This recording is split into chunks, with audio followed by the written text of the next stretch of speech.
boy. Oh, I'm sorry, honey. I didn't mean to.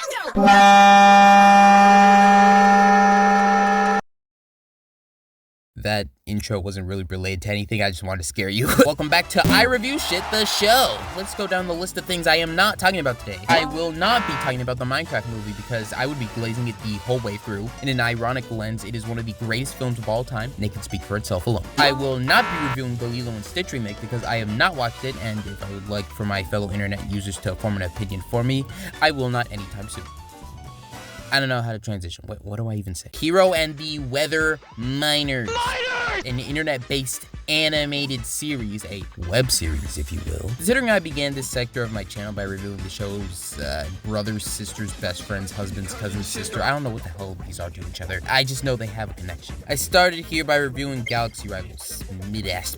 And in that review, I directly compared the two shows, so it feels appropriate to give Jacob Hillbilly over here his own separate review as a sort of coming full circle kind of thing. I'm going to structure this video in a bit of a different kind of way than before. I'm going to talk about parts of the show individually, and then, since surprisingly I was on the show, I'll talk about my experiences working on it. I'm going to note before I start, I'm mainly going to be talking about the original timeline pre-reboot because I have more to work with and talk about there, so if I don't really mention the reboot a lot, that's why.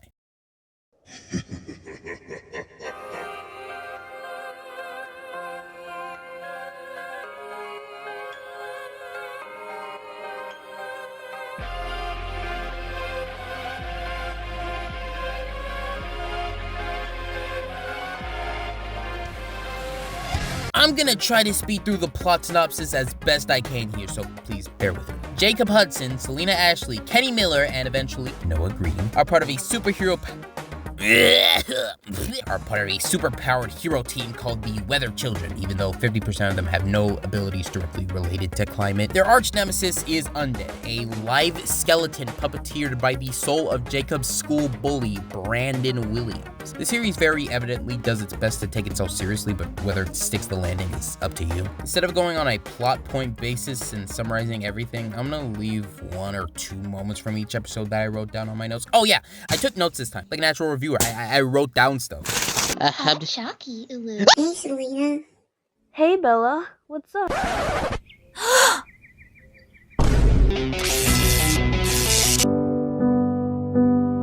Again, sometimes I wanna call you, but I know you won't be there. Oh, I'm sorry for What you said in the explosion. Did you mean it? No, that was just a last minute thing. I didn't actually mean that. You love me? No, that was just a pressure thing. I'd actually just prefer if we stayed friends. You don't have to be scared to tell me, Jake. No, I'm being serious. No. I'm your daughter from the future. This won't be the last you've seen of me, Jacob Hudson. I will get my revenge. For now, have a holly jolly Christmas!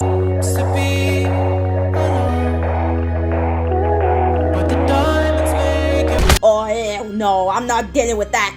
I'm a Bobby girl! The consequences. Oh man, is everyone okay? Mama. Oh, damn, your eye was back. None of you have parents because of me, because I erased them from your timeline. Bella? Oh, that's my sister. Cock and ball torture, Dr. Freeman. Sometimes I wish Undead actually killed you. I just didn't care. Fucking crime! Hero will have to use absorb the bomb's power to stop. Just remember, you'll always be my hero. Why so surprised, Kenny Miller? After all, sorry, I can't understand that language. You gotta speak normal for me. He created me, but kept me in this prison that I don't know about. I've been in this barrier for a week. You mean 2 months? What? Alright, let's talk about the points or whatever. Not those points, but like... Animation is a time-consuming process, which is why Hero does not have animation. Like I did in my Galaxy Rivals review, I will be referring to this style as a colored animatic. To get around the noticeable lack of movement, the show opts to use CapCut video effects. I should know, I've used CapCut before. I did put in my notes that occasional moments of more movement of characters did occur occasionally, and it's pretty neat. As the show continues, you can see that more emphasis on lighting and effects to each drawing/frame instead of just using CapCut effects all the time, which is all done in Ibis Paint X. And I can tell you, for the same reason as before, it's because I've played these games before, Batman. I've played them. I know how this works. I said I played these games before. Also, actually thinking about it, Kiana Consmith, probably butchered that name to hell, did make her own indie animation short that was nearly all animatic that did get 3 million views in 2 months. Jesus. I'm not gonna say Adventures was a profit, but I will imply it. It's a mismatch. If I had to unbiasedly rank all Hero Studios members from best to worst overall performances, I'd probably say Eskel, Josh, Shaky, Adventures, Authority, Silent, Soap, and me. Might I remind you that my very first recorded lines as a voiceover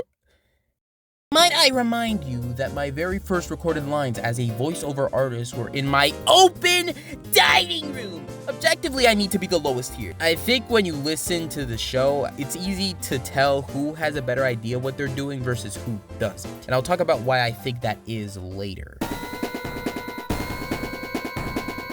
I think from both reboot and original, each character stays fairly consistent from what you can draw from them. Jacob is basically a Samaritan at the very start and kind of declines as he keeps getting screwed over, which, understandable.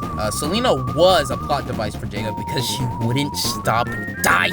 Nowadays, she's more good turned traumatized, kind of like her boyfriend. Now, Kenny's my goat, bro. He started as a creation from Undead and then turned good, but he still got the sauce, bro. He don't take crap from Noah. As for Noah, I don't know. I feel like his entire vibe as a whole feels kind of familiar. Like he's based off some sort of platform mascot, but I can't think of who. It's a Mr. Spike, Death Skull, Dino Skull, bloody him. He's kind of like Kenny in multiple ways, but went in a slightly different direction in that he didn't end up being a dick. Why are you such a dick? Undead is a D1 hater, bro. From the start, he literally planned to ruin this kid's life just because he didn't vibe with it. Personally, I think this would work better with a bit more tuning, or if the show had a slightly different context behind it, but I make plush videos, so maybe I don't know what I'm talking about. I think the plot definitely starts to go off the rails once Undead starts explaining everything in season 1, and things both start and stop making sense. If the weather gods are gods, why aren't they omnipotent? You trusted Undead through everything. Why did Dragon and Thunderstorm listen to the clear-cut villain at all? Are they stupid? How did Brandon know about the storm from episode 1 in the first place? I mean, I could assume based on context clues, but still. How does the truant society relate to the weather gods? If Undead can manipulate the timeline at will, why doesn't he just abort Jacob entirely? Why is Jacob so OP, even though he's the main character? Wait, I already answered that one.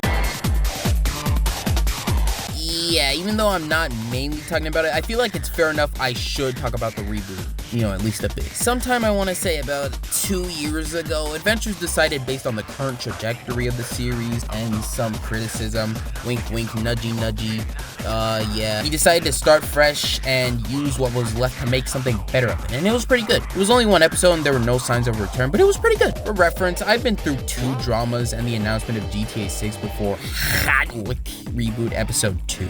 There were supposed to be comments describing Jacob's origins as sort of a tie-in. I'm gonna go my bad there. I was supposed to draw them, but I never finished them.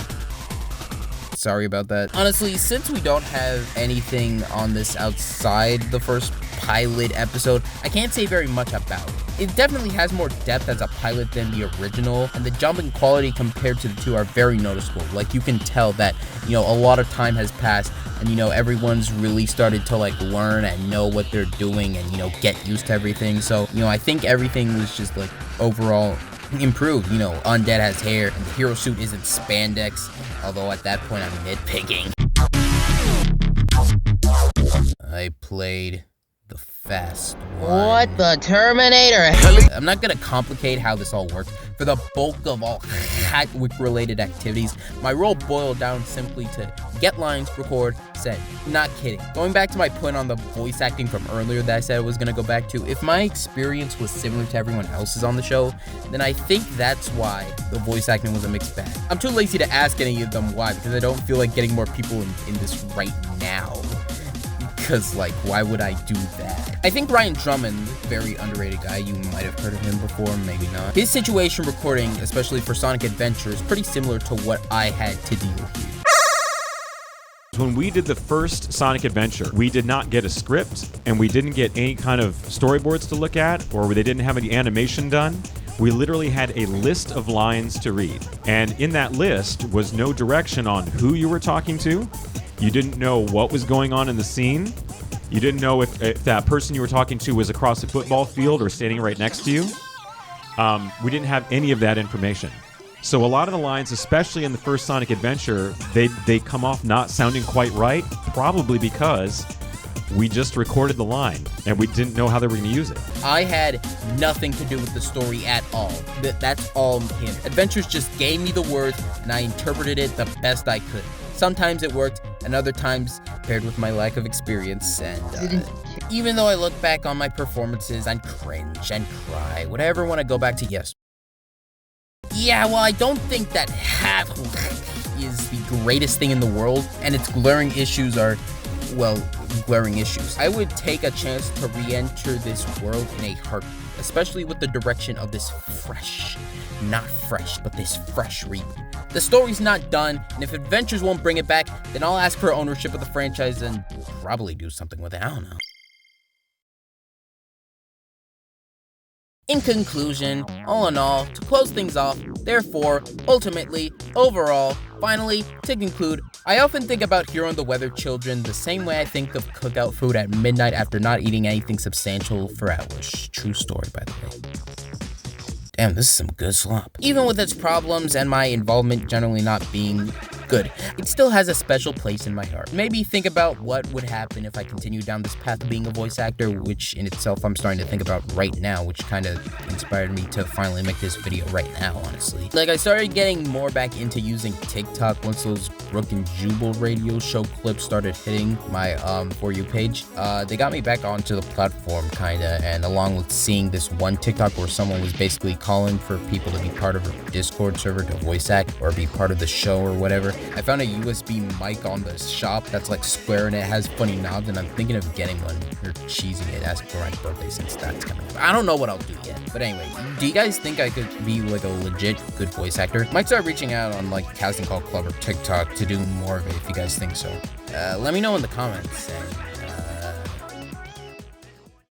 You guys want to see a magic trick?